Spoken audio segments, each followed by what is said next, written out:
Storytelling, as I was researching, remains a big part of your work. Why do you think stories remain such powerful tools? So stories are everything. Stories are what drive us every single day. When we wake up, there's a story going on in our head, whether or not we know it or not. The voice in our head is telling us, I have to go pick this person up, or I have this to work on.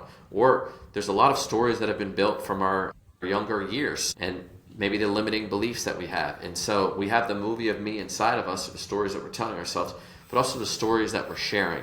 And so stories allow us to separate ourselves 18 inches. It gets us out of our head thinking, am I doing this wrong? And into our heart and feeling and loving. And when we connect through love and feelings, then that's how we genuinely can move forward in life, because everybody needs to be seen, felt, and heard. And that's what we really genuinely work towards at the Seidel Agency. And when I coach with leaders, is what is the story?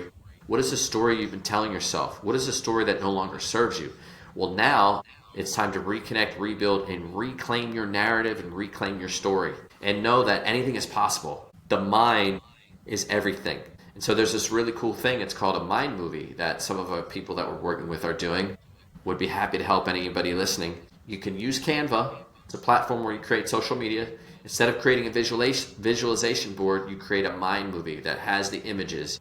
It showcases where you want to go, the people you want to work with, the places you want to travel, the families, the home, and you turn it into a movie. And you put the music underneath that you love or that inspires you, and then you watch it every single day. And it's just like an affirmation, because thoughts become words, and then words become our actions, and then our actions become our habits, and then our habits become our character.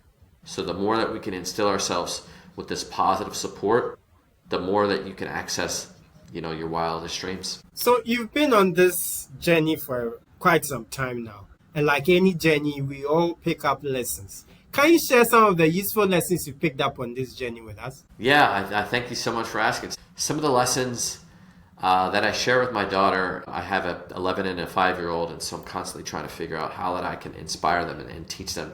The number one thing is to be present. Too often we're living in the past. We're thinking about that story that we used to tell ourselves, that maybe you're a victim or that you're not good enough, or we're in the future worrying about all these things that may unfold, which is where we see a huge mental health crisis. So one of the things, this is something that I teach to my daughter, but it says live in the now. So take a breath, breathe. I've been talking a lot. I needed that breath. It brings me back to the reality of the now, the here, the now. And that's all there is. There's no such thing as time. We're just moving through the now. And so breathe. Secondly, take a breath. And then in addition to that, one of the key things that I teach my daughter all the time is remember their name. Whether I'm talking to Kofi, whether there's somebody who's across the desk from me at the United States Postal Service, if they have a name tag, use their name. People love to hear their name. It creates that connection that I talk so intensely about. When you use their name, it opens up a plethora of opportunity. Even ask them, what was the name that, who named you?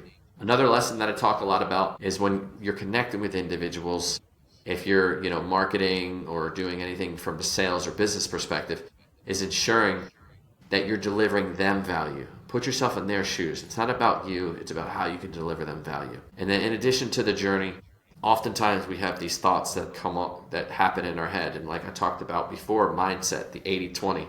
20% of your action drives 80% of your results. Be mindful of the thoughts that are occurring in your head. Fill yourself with positivity. Look in the mirror and tell yourself that you are loved. But just be aware of the thoughts that you are happening in your head and understand that they're not true. They're not you. Let them flow through. When you can control your thoughts, you can control the weather. So if you can control the weather, great. But it's really important to be aware of the thoughts and the things that you're putting into your mind and your body. And that's where you're seeing a big push with words of affirmation, limiting microplastics, exercising, and making sure that you're functioning at peak performance.